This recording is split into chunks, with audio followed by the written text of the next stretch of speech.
Hello friends, ओम श्री गणेशाय नमः। जय श्री कृष्ण। आप सभी का स्वागत है आपकी अपने यूट्यूब चैनल पर। फ्रेंड्स, आज हम आपको इस वीडियो में बताने जा रहे हैं बच्छ बारस की शुभ मुहूर्त, पूजा विधि, व्रत कथा, महत्व के बारे में। फ्रेंड्स, वीडियो शुरू करने से पहले आपसे रिक्वेस्ट है, अगर आप हमारे चैनल पर नए हैं और आपने अभी तक चैनल को सब्सक्राइब नहीं किया है तो प्लीज सब्सक्राइब कीजिएगा चैनल को, साथ ही प्रेस कीजिएगा बेल आइकन को, जिससे नए वीडियो से रिलेटेड नोटिफिकेशन आपको तुरंत प्राप्त हो सके। और वीडियो पसंद आने पर वीडियो को लाइक और शेयर जरूर कीजिएगा ताकि सभी भक्तों को इस वीडियो का लाभ प्राप्त हो सके। और कमेंट बॉक्स में जय श्री कृष्ण जरूर लिखिएगा।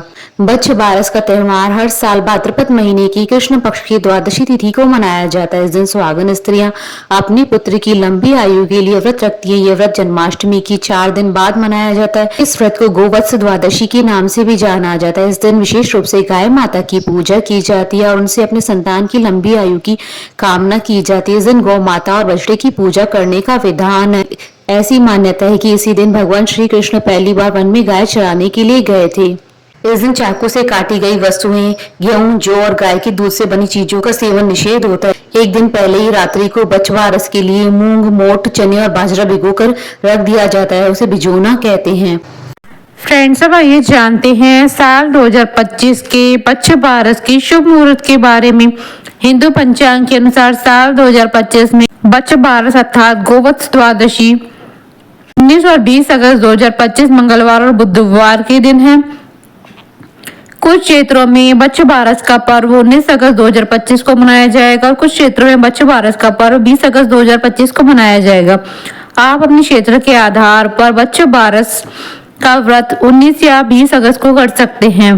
भाद्रपद कृष्ण द्वादशी तिथि प्रारंभ होगी 19 अगस्त 2025 को दोपहर 3:32 पर और भाद्रपद कृष्ण द्वादशी तिथि का समापन होगा 20 अगस्त 2025 को दोपहर 1:58 पर।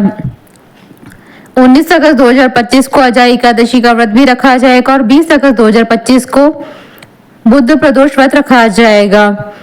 और साथ ही इस दिन सिद्धि योग और त्रिपुष्कर योग का निर्माण भी हो रहा है। इन दुर्लभ संयोगों के बनने के कारण साल 2025 में द्वादशी का महत्व कई गुना अधिक बढ़ जाता है। इन योगों में गाय और बछड़े की पूजा करने पर भगवान श्री कृष्ण जी के साथ साथ भगवान शंकर, भगवान गणेश जी का भी विशेष आशीर्वाद प्राप्त होगा और आपकी सभी मनोकामनाएं शीघ्र ही पूर्ण होंगी। फ्रेंड्स, अब हमारे चैनल पर ज्वाइन बटन को दबाकर हमारे चैनल के मेंबर भी बन सकते हैं। हम हमारे चैनल के मेंबर्स की कमेंट्स को टॉप प्रायोरिटी पर रखकर उनका रिप्लाई करते हैं। फ्रेंड्स, अब आइए जानते हैं बच्चे बारस की पूजन विधि के बारे में। बच्छ बारस के दिन पुत्रवती स्त्रियां व्रत रखती है और गाय और बछड़े की पूजा करती है। बच्छ बारस से एक दिन पहले रात्रि को बच्छ बारस के लिए मूंग, मोट, चने और बाजरा को भिगोकर रख दिया जाता है। फिर प्रातःकाल स्नान आदि के बाद पूजा से पहले उसे कढ़ाई में छोंकर पका लिया जाता है। व्रत रखने वाली स्त्री को बच्छ बारस के दिन प्रातःकाल स्नान आदि से नित्य क्रिया से निवृत्त होकर स्वच्छ कपड़े पहनने। यदि आपके घर पर बछड़े वाली दूध देने वाली गाय है तो उसे बछड़े के साथ स्नान कराए। फिर गाय और उसके बछड़े को नया कपड़ा ओढ़ाकर हल्दी चंदन से तिलक करे और फूलों की माला पहनाए। अगर संभव हो तो उनके सींगों को भी सजाए। तत्पश्चात तांबे का बर्तन लेकर उसमें पानी भरे, उसमें तिल, अक्षत, इत्र और फूल डालकर गाय पर छिड़के और उसके पैर अर्थात खुर पर जल डाले। गाय माता के खुर पर लगी मिट्टी से अपने मस्तक पर टीका लगाएं। दीपक जलाकर गौ माता की आरती करें। भीगे चने, मूंग, मोट और बाजरा गाय को अर्पित करें। गौ पूजन के पश्चात बच्चे बारस की कहानी सुने या कहें। व्रत करने वाली स्त्री भिजोना भीगा हुआ मूंग, मोट, बाजरा, चने पर पैसे रखकर अपनी सास या जेठानी को पैर छूकर दे। बच्चे बारस के दिन पूरे दिन व्रत रखकर रात को अपनी इष्ट देवता का ध्यान कर और पूजन करके उसके पश्चात भोजन करे। इस दिन भोजन में गेहूं और जौ नहीं खाना चाहिए, ना ही गाय के दूध से बनी हुई वस्तु का सेवन करना चाहिए। साथ ही चाकू से कुछ भी नहीं काटना चाहिए, ना ही चाकू से कटी हुई किसी वस्तु का सेवन करना चाहिए। इस दिन सब्जी भी काटना वर्जित होता है। अगर आपके घर पर बछड़े वाली गाय ना हो तो आपके घर के आसपास जहाँ भी बछड़े वाली गाय हो उसकी विधि विधान से पूजा करें। पूजा के बाद उसके लिए दक्षिणा भी रखिए। अगर आपको बछड़े वाली गाय ना मिले तो भी आप ये पूजा कर सकते हैं। उस परिस्थिति में आप गीली मिट्टी से गाय एवं बछड़ी की प्रतिमा बनाकर पूजा कर सकते हैं। फ्रेंड्स, अब आइए आरंभ करें बच्चे बारस की कहानी। बच्चे बारस की 2 कहानियां प्रचलित है। प्रथम कहानी प्राचीन समय की बात है। गांव में एक सास और बहू रहा करती। सास बहुत ही धार्मिक थी। नित्य प्रतिदिन मंदिर जाना, पूजा पाठ करना, गौ सेवा करना उसकी ये दिनचर्या का महत्वपूर्ण काम था। उसकी बहू भी बहुत आज्ञाकारी थी। जो भी उसकी सास कहती वो बिना प्रश्न किए उस कार्य को संपादित कर देती। उसके पास एक गाय और बछड़ा था। उस गाय का नाम गेहूंला और उसके बछड़े का नाम था झोला। दोनों सास बहू उस गाय और बछड़े से बहुत प्यार करती थी और खूब मन लगाकर उनकी सेवा भी करती। वो गाय भी बहुत समझदार थी। प्रतिदिन चढ़ने के लिए छोड़ने पर शाम को स्वयं ही घर आ जाती थी।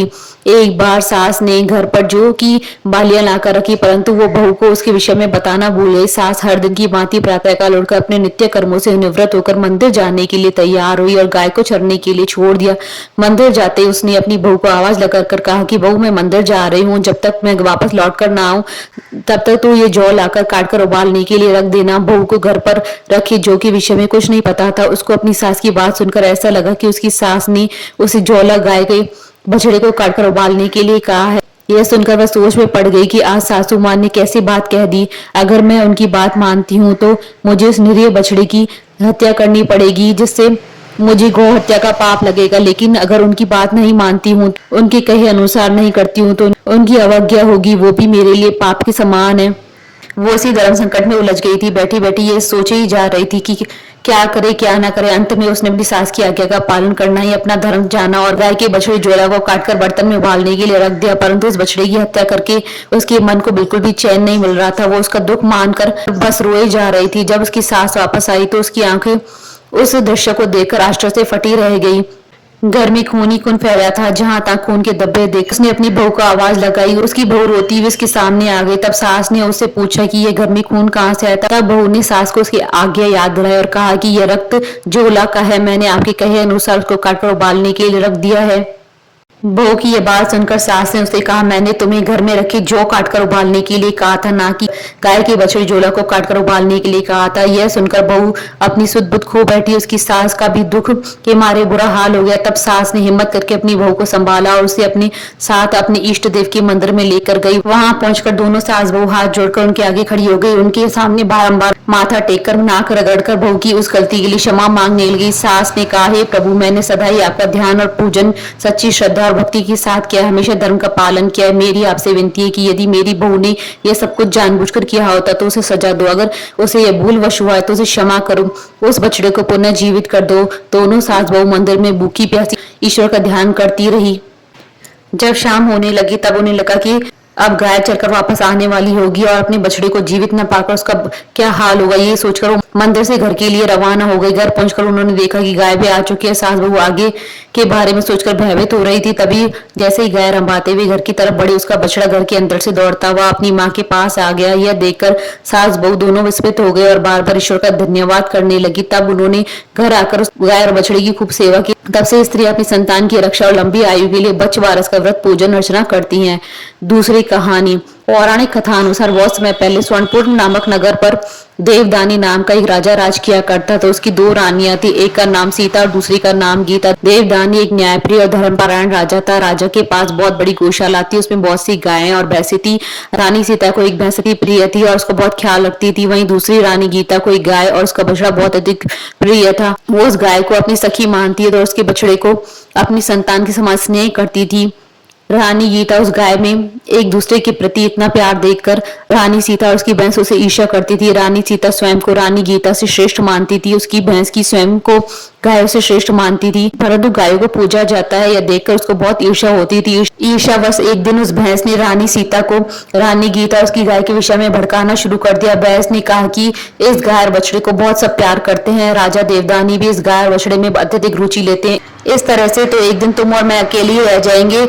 सभी उस गाय बछड़े और रानी गीता को सम्मान देंगे। उसकी बातें सुनकर रानी सीता को क्रोध आ गया और असुरक्षा की भावना से ग्रस्त होकर उसने मौका पाते उस गाय के बछड़े को काटकर गेहूं के ढेर के नीचे दबा दिया। अपनी बछड़े को न पाकर वो गाय दुखी होकर आंसू बहाने लगी। उसको दुखी देखकर रानी गीता भी व्यथित हो उठी। रानी ने सेवकों को उस गाय के बछड़े को खोजने के लिए कहा, परंतु उसका कोई पता न चल सका। ऐसे में कुछ दिन बीत गए। एक दिन राजा जब भोजन करने बैठा तो राजा को भोजन में बहुत सी बुरी दुर्गंध आने लगी। उसे सभी तरफ रक्त और मांस दिखाई देने लगा। यह देखकर वो भोजन से उठ गया। जैसे ही वो भोजन से उठकर बाहर की तरफ आया तभी बाहर रक्त और मांस के टुकड़ों की बारिश होने लगी। यह सब देखकर राजा बहुत परेशान उठा। उसे कुछ भी समझ नहीं आ रहा था कि ऐसा क्यों हो रहा है। तब वो अपने गुरु के पास गया।